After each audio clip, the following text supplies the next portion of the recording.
بسم الله الرحمن الرحيم الحمد لله رب العالمين والصلاة والسلام على أشرف أنبياء الله سيد المرسلين نبينا محمد وعلى آله وصحبه أجمعين. أما بعد, after praising Allah and asking Him to raise the rank of His messenger Muhammad, the finest of His creation, the chief of His messengers, and that of His family and companions, and asking Allah to grant them all an abundance of peace, we say, Amma ba'd, as for what follows, then this 26th night, right? The night before the 26th of Jumada al-Ula, 1436. That's the date. That's the date for this evening's Q&A session here at Al-Masjid Al-Awwal, the first masjid. Abdul Hafiz, this is Al-Masjid Al-Awwal. Regarding the question you asked me. Yeah. طيب. At Al-Masjid Al-Awwal, the first Muslim mosque in Pittsburgh, Pennsylvania. And we have in this session our sisters who have put forth their questions at the website, firstmuslimmosque.com. And we'll look to some of them now to see what Allah Ta'ala makes easy for us. The first question about someone doing an MBBS from a co-ed college, and that very long question, I'm unable to answer that. The next question, and when I say I'm unable to answer that, we need someone from our sisters to step up and collect these questions, the ones that I'm incapable of answering, and put them forth to our scholars. But we need to collect them first in an organized way. So if there's a sister who has an interest in doing that, taking on all the questions that I've said, I can't answer that question, and there are many, and we will compile them and one after the next pose them to our scholars. That's the goal of this Q&A session, really, to knock out the easy questions that someone as miskeen as myself can handle, and then the real questions that require scholarly insight, we take them to the people of knowledge and get good, knowledge-based answers. What can a female do if she has the urge to get married, but she is not getting proposals of Salafi brothers of good character, and those with whose religion she is pleased with? And her mother is not allowing her to fast, saying that it will affect her health, as she thinks that such fasts which the female is fasting are optional. What is the way out for her? Tayyib, what seems to be the most important thing to address here is that a woman's mother is not allowing her to fast. Now, if this is a Muslim mother or a concerned non-Muslim mother who understands there is a health issue with her daughter, and she is forbidding her daughter from fasting because of that health issue, then she should listen to her mother and not fast and not harm herself, because Allah's religion is ease, and He has made for the people who fast or they're on a journey, وَمَنْ كَانَ مِنْكُمْ مَرِيضًا أَوْ عَلَى سَفَرٍ فَعِدَّةٌ مِنْ أَيَّامٍ أُخَرَ. And for those of you who are sick or on a journey, then make the days up from other days. If that's the question, but there's no mention of Ramadan here. And the context seems to indicate a mother who forbids her daughter from fasting optional days in order to maintain her chastity, meaning in place of marriage. So if that's the case, the same ruling applies for both here. If the fasting is not harmful, it doesn't prolong an illness, it doesn't prevent an illness from healing, then this kind of fasting is recommended, and it's the solution from our Messenger sallallahu alaihi wasallam for those who are unable to fast. It is a prophetic solution. So no one should prevent someone who is capable of fasting from fasting. Rather, a Muslim mother in this case should encourage her daughter to fast, to aid her, her goal of maintaining her chastity until she gets married, and for the other benefits of fasting. Firstly and foremostly, fasting is an act of worship for Allah Ta'ala, the likes of which, in terms of sincerity, are unmatched, that Allah Ta'ala has prepared for the fasting people a door or a gate that people shall enter paradise through it, those who fasted with fasting that was sincere and in conformity to the guidance of the Messenger Muhammad sallallahu alaihi wasallam. So if she is fasting in a way that does not harm her health or prolong any illnesses or anything, there's no harm in that fast, then the harm is only a presumed, any possible harm that might come up. Then this kind of doubt is from the shaitan, and this woman should continue to fast. And a woman should also be respectful of her mother, and she should ask her mother to let her fast and so on, without telling her mother directly, I'm going to fast no matter what you say. But you deal with your mother with manners and say, please allow me to fast. And even when her mother doesn't allow her to fast, says, no, you may not fast because I think you might get sick or something, some imagined illness that doesn't really exist, then she tries to obey her mother openly. But since fasting is an inward thing, she can fast without her mother even knowing it. She can fast without her mother knowing it, And if her mother prepares a lunch and says, here, let's sit down and let's eat this lunch, she can say, I'm going to skip lunch.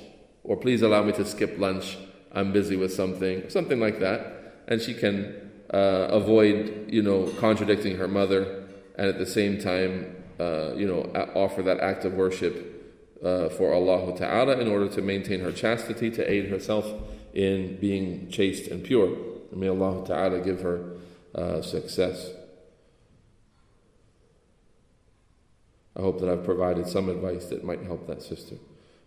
How does a female distinguish between whitish vaginal discharge and pre-sexual discharge, which is the discharge in females, which is equivalent to semen in males? Okay, there's some misconception here in the question. Whitish vaginal discharge and the pre-sexual discharge, which is the discharge in females, which is equivalent to semen in males. طيب. So if she's talking about ejaculatory fluid, that's different than pre-ejaculatory fluid. Semen is different than many, right? Ejaculatory fluid of the women is different than many, which is pre-ejaculatory fluid, right? The whitish, if she's saying whitish vaginal discharge, she means at the end of a menses maybe, right? How does a woman distinguish between whitish vaginal discharge? I would assume that's going to be the mark of the end of the menses. That's coming up. Okay, yes, seems to be the case.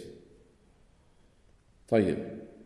The whitish vaginal discharge comes after the discharge lightens up in color and goes from being, reddish from the menses to brown to yellow and so on, all the way to a white discharge. Then it is time for her menses to be considered concluded for that month.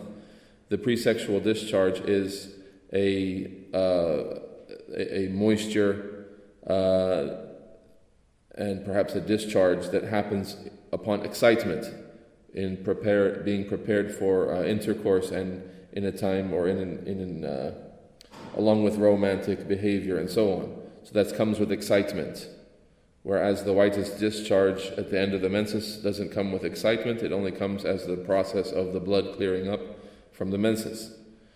As for the semen, the word semen, I believe, refers to the male discharge, the ejaculatory discharge. I don't believe the word semen is used to refer to the female's ejaculatory discharge. But a woman's ejaculatory discharge is yellowish in color, and it is thin. And it is not like the male ejaculatory fluid, which is thick and white. And the Prophet ﷺ even spoke of this. And he said, مَاءُ الرَّجُلِ غَلِيظٌ أَبْيَضٌ. The fluid of the male, meaning the ejaculatory fluid of a male, is white and thick. وَمَاءُ الْمَرْأَةِ رَقِيقٌ أَصْفَرٌ. And the ejaculatory fluid of a woman is yellow and thin. Or thin, thin in its texture and yellowish in its color. طيب. So then we've looked at 3 different types of discharges there. Can you please elaborate? And as my son sometimes says that he's worried about these questions in the masjid, these kinds of questions and the nature of the questions. And we say that no, these are questions that are related to tahara, related to purification, and our sisters need to ask these questions sometimes to be clear, as they have issues that are specific to them that are sometimes difficult to understand, that we as males don't actually face. So we have to be patient with our sisters, and we have to not think anything except the best of them, that these kinds of questions come from women who are trying to get their understanding of tahara, purification, correct, that which is a condition for the validity of salat and other acts of worship. So it is of the utmost importance, and we don't accept that someone would say this is not befitting to be mentioned, or this is not appropriate for the masjid, and so on. Rather, anything that is a wajib to learn, like tahara, then everything that's a pathway along that way is also wajib to learn. And for the brothers, don't ignore these questions. Listen to the answers and get the fiqh of the answer as well, because you have wives, you have mothers, you have sisters. Perhaps you'll be able to explain this issue to them without them having to answer or to ask a question in a public forum, and that would be very good for you and your family. So when we talk about the fiqh of women's issues and things like this, don't let the men think this is something that doesn't concern me. As you are the teacher of your wife, you're the teacher of your daughters, you're the teacher of the women in your family who would look to you for Islamic knowledge. So make sure you understand the issue. Can you please elaborate on the characteristics of each?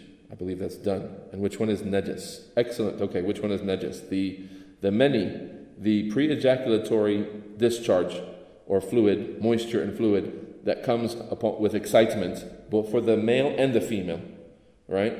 A slimy type of discharge. This discharge is najasa. It is najas. That is known because one of the companions was known as a madha, someone who had this discharge a lot. Madha means kathir al-mani, or kathir al-madhi. Kathir al-madhi. Did I say many? Before, for pre-ejaculatory fluid. That was a mistake. Madhi. Why don't you correct me? Aslah. Allah yahfadak. Tayyib. So I mentioned the word many before, and I'm tired after traveling today. So I'm relying on those around me to, identify a mistake like that. Many is ejaculatory fluid. Madhi with a dhal, madhi is pre-ejaculatory fluid. So one of the companions was a madha, and I know who the companion is, but I'd rather say one of the companions in this case. He was a madha, someone who had a lot of this discharge, right?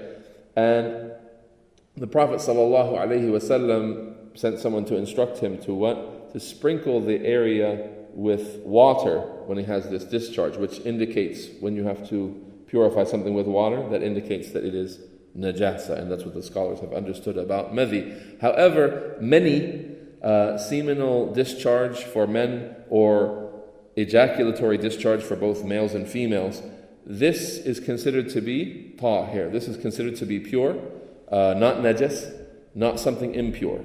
Not based on rationale. In rationale, you say that's dirty, that's something that's not acceptable to be on your clothes and you're praying or something. That's not something that's viewed as acceptable.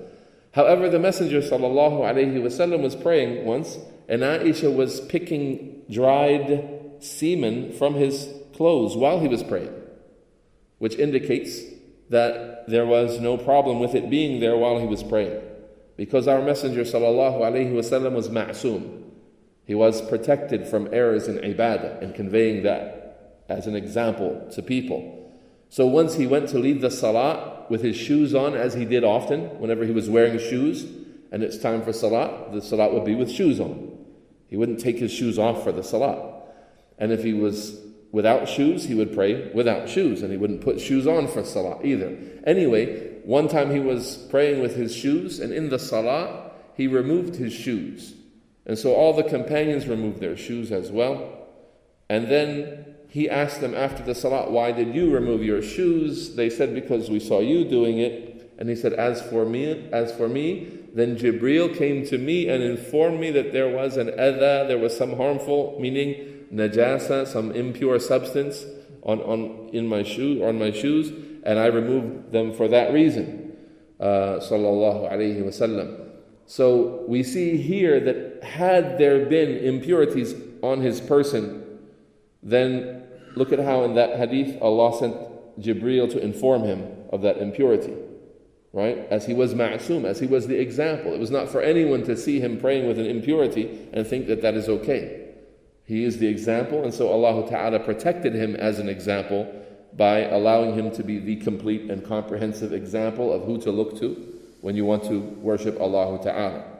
Tayyib. That I say all of that to say he prayed with semen on his garment, and there was not an issue with that, right? And Aisha flicking it off was just a matter of how a wife cleans the garments of her husbands, not an effort to make the salat valid, which it wouldn't have been without doing that, and so on. And this is what the majority of the scholars have understood. And they said that semen, many, is aslul insan. It's the basis of people. It is the very foundation of what people are made from. So it is pure as the people that come from it are pure. And there is no proof that is clear that makes it impure. As the asl, the foundational ruling on matters is that they are pure and they are halal. They are both tahir and halal, until you have a proof to say that this is najas or haram or both. So when you do not know the ruling on a substance, then the default ruling is it's halal and it's tahir, right? Al-asl fil ashya al-hillu wal-tahur, as a fiqh principle. The foundational base ruling for all things is that they are permissible, and we're talking about dunya matters. They are permissible and they are tahir, that they are pure.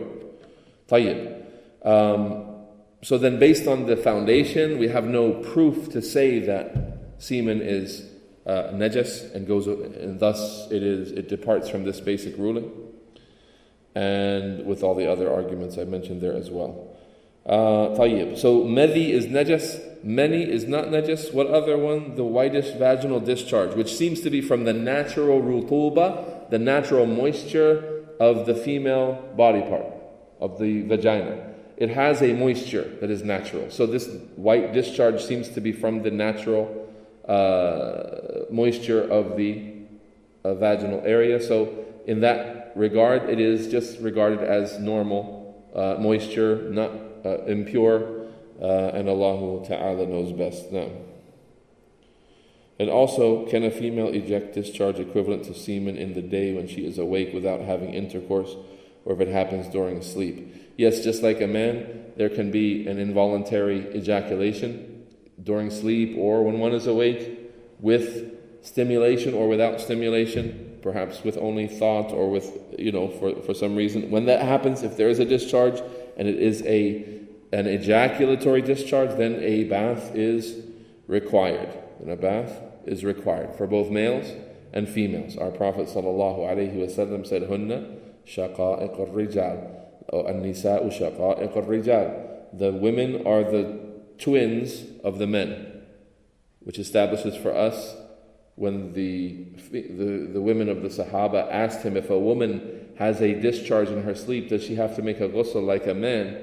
The Prophet ﷺ said, Hunna shaqa'iq al-rijal. They are the twin sisters of the men. Meaning, whatever ruling is for men, it is also for women. So women who have ejaculations, either in sleep, either from foreplay, or from for any reason, an ejaculation that is confirmed is something that requires a full bath, right?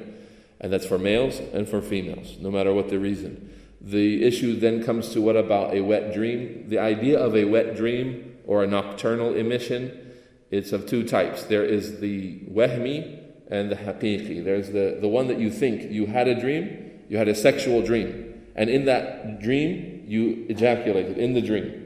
However, when you wake up, you find no evidence of any ejaculation. In this case, that's just a dream and it's not connected to your physical reality.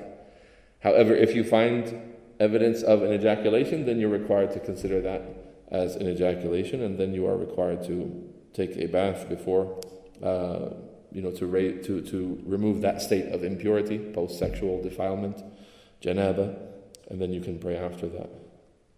And Allah Ta'ala knows best. Assalamu alaikum wa alaykum assalam wa alaykunna jami'an assalam. Is it permissible for a group of individuals to put together money each month and give the entire sum to one of them? You essentially got the amount you put in. What do they call that? The Somalis do that all the time. You know what they call that? What do they call it? What's the name of it that you guys call it?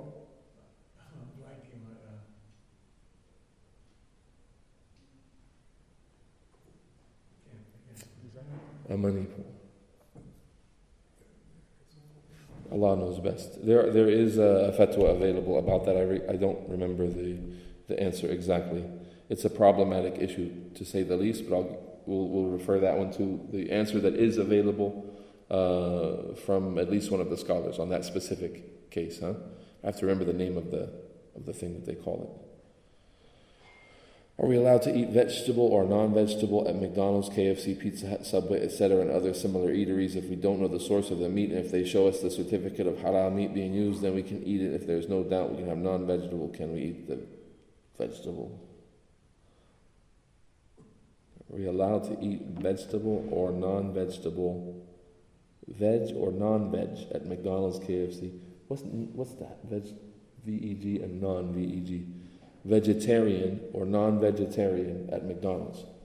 Okay, a vegetarian does not require dhabiha, so salads, cheese, fish, things like this. These are exempt from the need for dhabiha, to be slaughtered, right? So those matters are halalun bayyin. Those are clear halal of no doubt at all in them. A salad from McDonald's. The only questionable issue related to that is the dishes, eating from the dishes of the disbelievers, and that's an issue of purity and a prohibition that is found in Sahih al-Bukhari, not to eat from the dishes of the disbelievers unless you find nothing else. Now, but in terms of the salad from non-Muslims is something that is without a doubt permissible, no matter what the restaurant's name is. When you say non-vegetarian, you mean the meat products. And of course you mean other than pork. And you don't know the source of the meat. They show us the certificate of halal meat being used. Then can we eat it? And if there is doubt. Tayyib. What I understand about American restaurants, if someone claims in their restaurant that they're serving halal, that's a very serious claim. And if that is not a truthful claim, there are very serious consequences for that. So this is a matter that is regulated, right? What's the board that regulates that? The one that inspects the meat and all of that. Is it the FDA? Not the FDA. Is Food and Drug Administration? The one that certifies the USDA. Okay, tayyib. And there are big lawsuits in America for people who claim kosher and don't provide kosher, people who claim halal and don't provide halal. So in terms of the certification from a non-Muslim providing a halal food or halal meats, then Allah knows best. It should be official. Don't let it be that a person tells you, the food here is halal. And when you ask the manager says, I'm not sure. But it shouldn't be the statement of one silly cashier or one person, but rather it is the official statement of that restaurant. They might have it on the wall or something. Their position is that we have halal meat. Then it's important to follow up on that. That if that is not halal, then they need to be, because it's not just you that's making the decision, it's every Muslim that would see that and consider eating that meat. So then, if that's not correct, it needs to be dealt with. And I would think that anyone who claims that would have to back it up, and Allah Ta'ala knows best. If you have doubt, then alhamdulillah, we have a religion that frees us of doubt.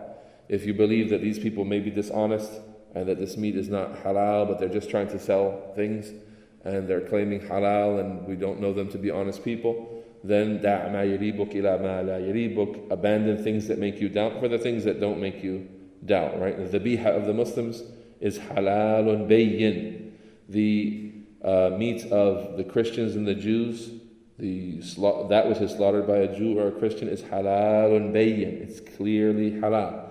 That meat which is found in the markets, which may or may not be Jewish, Christian, or Muslim meat, that is min al-mushtabihat, that is from the doubtful matters. And the best position to take on those is to avoid them as doubtful matters. And Allah Ta'ala has blessed us to be in a place where we have halal bayyin in many different ways, either through vegetarian meals, or through kosher meals, or through dhabiha meals, or through seafood. Yeah, lots of seafood. You have seafood restaurants. You have places that offer all kinds of seafood options on the menu, and many restaurants have those options. And this, along with my reminder to you not to waste your money in restaurants, especially those expensive restaurants that are taking the people's money, but not to do that a lot without need, as the money you spend in restaurants can be saved. That money can be spent, the quality of food that you expect in a restaurant is generally not the kind of quality that you make in your house when you take care of the ingredients and you know that the meat is fresh and you know that the ingredients are fresh.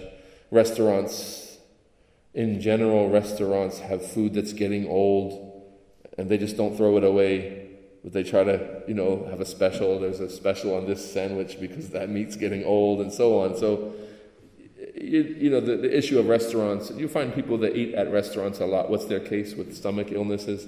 You find them getting sick a lot. You find them having diarrhea a lot. You find them with cases of food poisoning here and there. Because the issue of restaurants is, it's not the same in general. Not specific to any specific restaurant. But in general, that's the idea with most restaurants. And we have an entrepreneur who would agree with us. I don't mean to incriminate his own restaurant, but I mean that restaurateurs, that they are people, they're business people. And they will sell stuff, in a general way and people have been caught. Yeah, a lot of people have been caught with expired foods and things like that with inspection. So, in general, don't be so easy to always go to restaurants. Try to avoid them. And if there's a necessity, you're traveling or something, and you need to stop and eat somewhere, and you don't have food with you, then try your best to stick with halal bayyin, and this will avoid a lot of the issues that people keep asking so much about, right? What about this restaurant and what about that restaurant? One of the benefits that the scholars mention for the prohibition of eating off of the utensils, the plates, the dishes of the people of the book, the Jews and the Christians, aside from the idea that they cook pork, they have alcohol, the remnants of these things being in the dishes and the utensils. I believe it was Sheikh Muhammad ibn Salih al-Uthaymeen who added that this also helps a Muslim stay away from the restaurants of the non-Muslims so as not to mix with them and to become friendly with them, right? To be distinguished in our companionship and in our who we sit with and so on. And Allah Ta'ala knows best.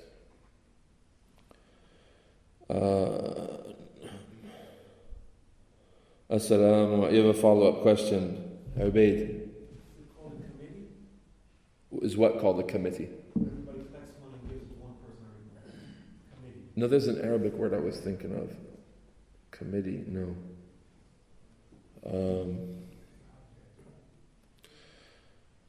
Can you explain in detail how one should perform tahajjud, how many rak'ahs, what should be said, etc.? Are there books, lectures that one would aid one in this matter?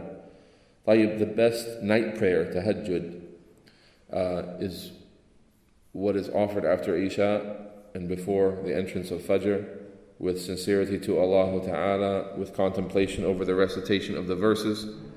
That is the best salat, without defining a number of rak'ahs. That's the best salat. Then, in terms of the number of rak'ahs, then the best would be the action of the Messenger sallallahu alaihi wasallam in terms of numbers, to pray 11 rak'ahs, 8 rak'ahs of twos, and then 3 rak'ahs of witr, either with 2 separate from another 1 single rak'ah, or 3 rak'ahs straight, unlike Maghrib, having no tashahhud after the second rak'ah.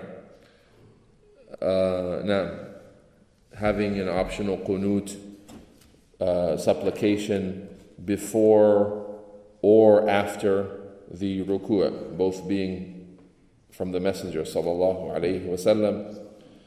11 rak'ahs with long recitation. That's the sunnah of the Messenger sallallahu alayhi wa sallam. Aisha radiallahu anha said he used to pray 11 rakats in Ramadan and outside of Ramadan, right?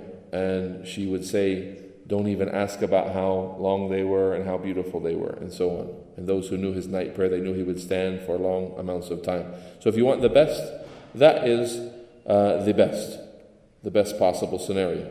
Are there any books, lectures that would aid one in the matter?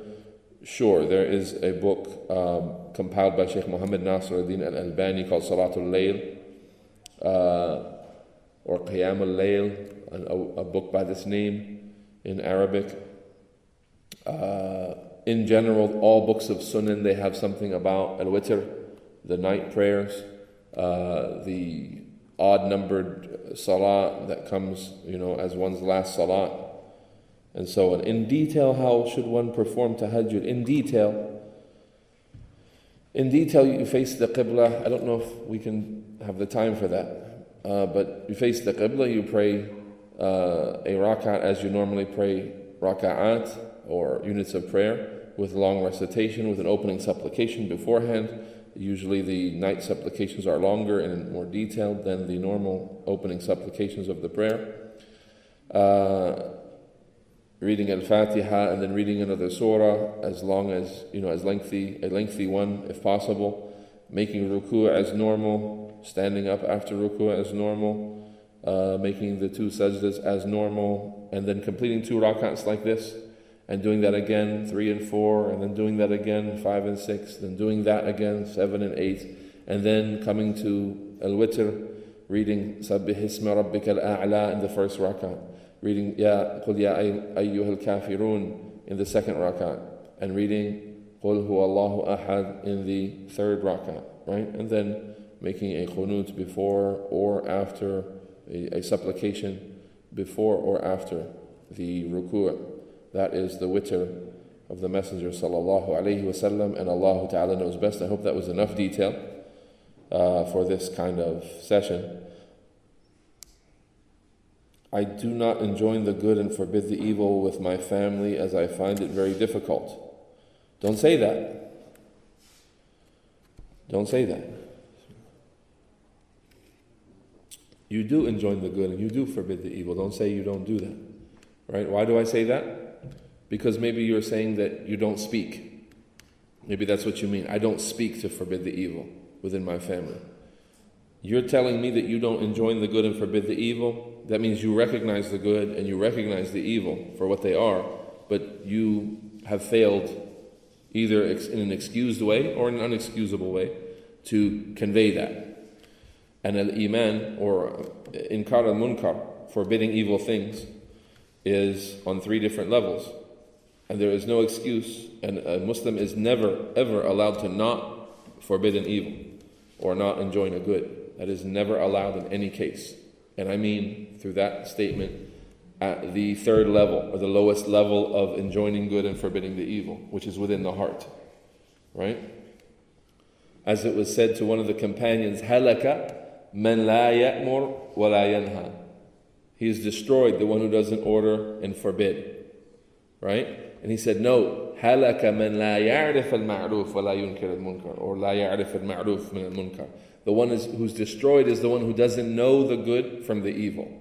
There are times when you are not able to say something. There are times where you may be blameworthy for being afraid of the people and you're sinful in not speaking. However, you are never ever allowed, never excused from hating the evil thing in your heart and loving the good thing in your heart. That is a requirement in each and every situation. That's extracted from the statement of the Messenger sallallahu alayhi wa sallam, man ra'a minkum munkaran falyughayyirhu biyadihi. Whoever of you sees an evil thing, let him change it with his hand. فَإِنْ لَمْ يَسْتَطِعْ فَبِلِسَانِهِ. And if he's unable to do that, then let him change it with his tongue. فَإِنْ لَمْ يَسْتَطِعْ فَبِقَلْبِهِ. And if he's unable, then let him change it with his heart. وَذَلِكَ أَضْعَفُ الْإِيمَانِ. That is the weakest form of faith, the weakest kind of iman. Which means there is no iman beyond that. That is the weakest level of iman. No one is ever excused from that. A person can be excused from not changing an evil thing with his hand, as he is not a person of authority who can go about changing things with his hand in situations. A person may be excused from forbidding the evil with his tongue, as he may be a person whose opinion is not respected, and when he speaks, people do not listen.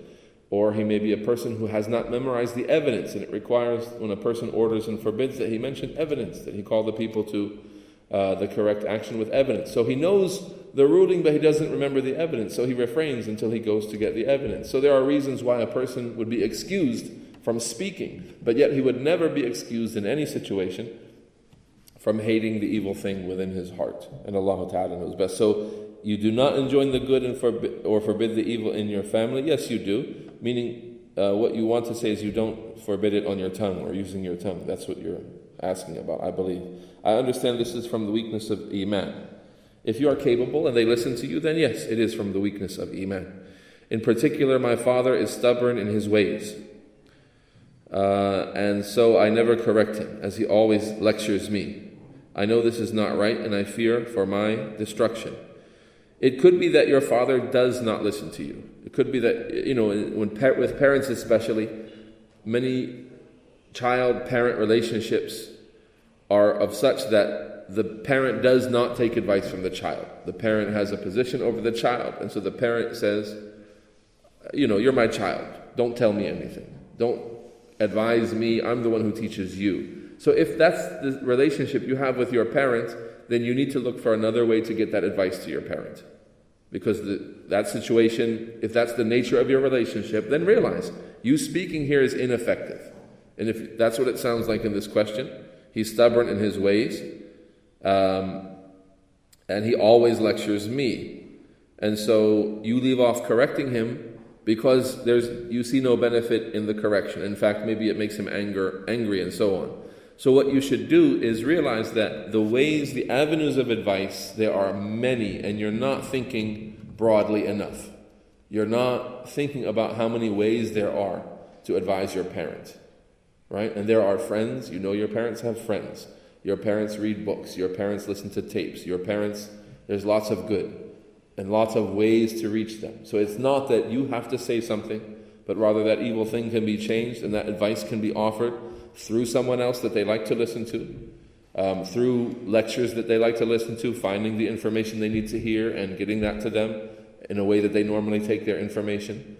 So be vigilant about what benefits you. When you advise someone, don't think there's only one way to advise someone. It's direct speech. I have to tell you what's correct and you have to listen to me. Many times there's an obstacle there. And there are people who don't get along, and there are people who don't listen to certain people, that listen to others. As, a family, we look to what is most beneficial for the person who needs that advice. And with ikhlas, with sincerity in your intention, you realize this is a case of a person who's perhaps worshipping Allah wrongly, with an act of worship in a wrong way, or doing something haram, disobeying Allah, neglecting an obligation, something that needs to be corrected for the sake of that person. So the important thing is that thing is corrected, not that you be the one who does it directly, but that it gets fixed. And so if your concern is true and your sincerity is there, when you find that there's an obstacle between yourself and that person, whether it's your parents or anyone else, then you can find another way for that advice to get there if you are sincere and if you want that evil thing to change really, and you're not concerned for you being the one who changed it. And Allah Ta'ala knows best. The next question is, Assalamu alaikum wa rahmatullahi wa barakatuh. MashaAllah, I'm the only Muslim in my family, both immediate and extensive, that I'm aware of. May Allah Ta'ala bless you and guide your family members. Is it permissible for me to visit for the sole intent to greet those family members that I am not able to see during their celebrations? Not to say eat or drink a glass of water, just to say hi and then leave.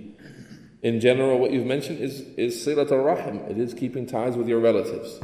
And you should do that. You should visit your non-Muslim relatives, as well as your Muslim relatives if you have them. But if you have non-Muslim relatives, you should do what's called silat al-arham. Keep ties with your relatives.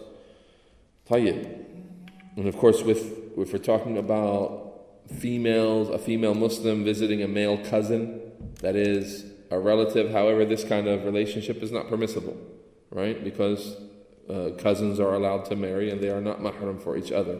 So what I'm speaking about is a woman visiting her uncle, a woman visiting her grandfather, a woman visiting her brother, a woman visiting, her family that is mahram for her. And just to say hi and leave, that's fine. But so long as the family member is an uncle or something like that, then why not stay? As long as there are no evil things present, why not stay and ask about his health, ask about the family and things like that? Show more concern than just saying hi and leaving. And Allah knows best. Sheikh Hanif, you have something? I don't think you got the support. I can wait to finish answering that, but please get to that. Okay. There's a second part to the question, so maybe it's related to what you intend. Being that most of my family ascribe to the Christian faith, they usually say grace collectively over the food before they eat, or even prepare their individual plates. If I were to host a family event in my home, what should be etiquette in handling this prior so that it doesn't happen? And would it be okay if they said it individually? Now, we don't prevent the Christian from making their prayers individually, right? If they wanted to gather in your house and someone said, we want to lead the prayer and stand up and hold hands in front of the food, or do some kind of ceremonial prayer in congregation, then you're going to have to be responsible for preventing something like that. But if a person wanted to say something like grace to themselves before they ate, then you shouldn't have a problem with that, as long as it's restricted to themselves. And it's a great opportunity. This issue, the Christians and their prayers before they eat, it's a complicated issue for Christians, and Christians themselves are tired of it. Christians are devout. The Christians who are devout, they are tired of it. Their children are tired of it. They're smacking their children's hand during these prayers. They stand there, they sit around the table with the food served, steaming, smelling really good, and they refrain from eating. And the child is supposed to have his hands folded in front of him and his eyes closed with their manners of making prayer. And he sneaks to get some food from one of the plates, and the parents will smack his hand to teach him manners. Right? And we'll continue after the adhan. Allah.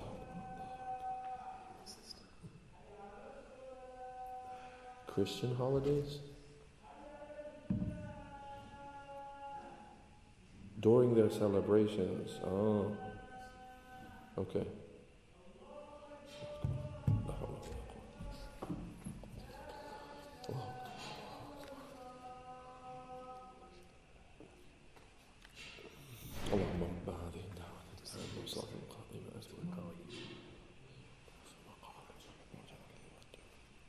Okay, I seem to have overlooked an important matter in that question, that is during their celebrations.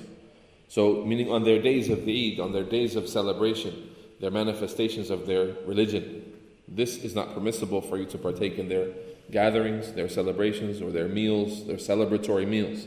Whether it is Thanksgiving, whether it is Christmas, Valentine's Day, Mother's Day, any of these things, and that's a matter I overlooked in the question. I may have even read it, but again, I'm tired. You brothers are backing me up pretty well. Someone's listening. Alhamdulillah. So my answer was about normal occasions, not during the celebrations. Yeah? Tayyib. Then there was something about the Lord's Prayer, not the Lord's Prayer, but the prayer before eating that the Christians do ritualistically. And as a Christian myself, this was annoying. And we just abandoned it in our house, as we abandoned many things that we knew to be Christian practice, because we didn't like them. We didn't see any benefit in them. We didn't like them. And fitratan, and from the fitrah of a person, when the food is hot and it's served in front of him, he wants to eat it. And this is the wrong time for you to engage in supplications and prayers.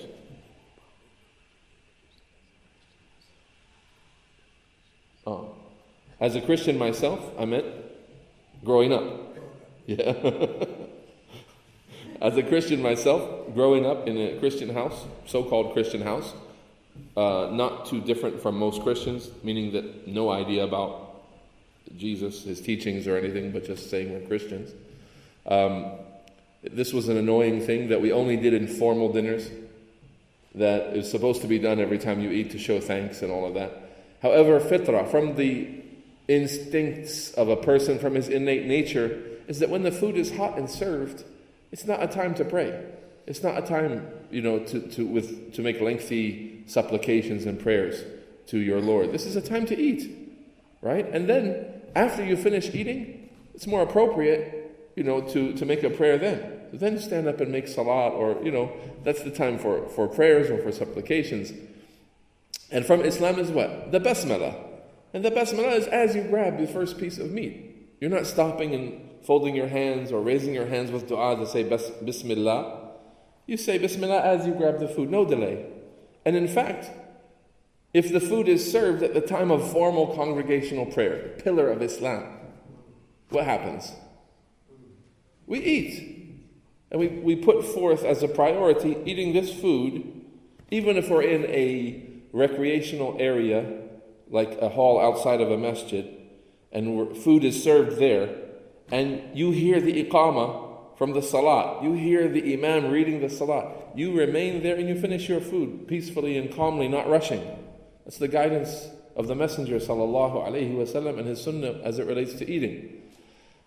A lot of Muslims don't understand that. They think that's blameworthy.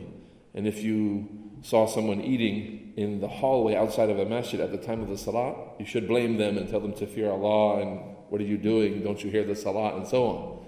But if the food was served there, innocently, the food was served, not as an intended means by which this person will skip the prayer or something, but rather the food was served and that just happened to be, his case, then he finishes his food. He doesn't hurry. He doesn't put the food away for later. He finishes the food. So if this is the case with our formal salah, the congregational formal prayer, which is a pillar of our religion, Allahu Akbar, then what about supplications before, eating while the food is there, right? So it's something that, it's attractive. It's something that's attractive about Islam, that it's a rational, it's a religion that has good rational acts of worship that makes sense for what a person, for what is best for a person's food, for what is best for a person's health and so on, for what's best for a person's concentration in his prayer. Imagine, look at these Christians when they pray before they eat. How much concentration do you think they really achieve with a steaming turkey in front of them, or mashed potatoes with gravy, and the steam is like coming up and going in their noses, and they're praying like this? How much concentration do they really achieve? And some of them go on with ghulu, with excessiveness, for 5-10 minutes with these prayers at this time. If it's an important gathering, they may, pray in a very long way. And the kids are actually, like I said, reaching for the food and being told not to, or being scorned, being taught manners, and so on. It's not, it's a time to show, look at the distinction we have here as Muslims. We worship Allah alone. We name Him. We name our Lord as we begin to eat, and that's it. We don't have any delay. In fact, even for the most important salah, the obligatory salat established in congregation, we do not leave the food and go off to do that if the food has been served, subhanAllah. Now, what's the question? Being that most of my family ascribe to the Christian faith, they usually say grace collectively over the food before they eat or even prepare individual plates. If I were to host a family event in my name, what should be etiquette in my home? What did I say? In my name. I'm so tired. This is the last question. What should be etiquette in handling this prior to that? It does not happen again. And would it be okay if they said it individually? I read that already, right? With that, we'll close.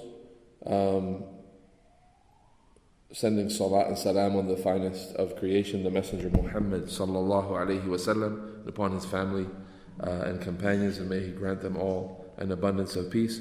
Wallahu ta'ala a'lam. And we will meet again, insha'Allah ta'ala, in 1 week's time here in Al-Masjid Al-Awwal for the next segment of the questions and answers of our sisters, insha'Allah ta'ala.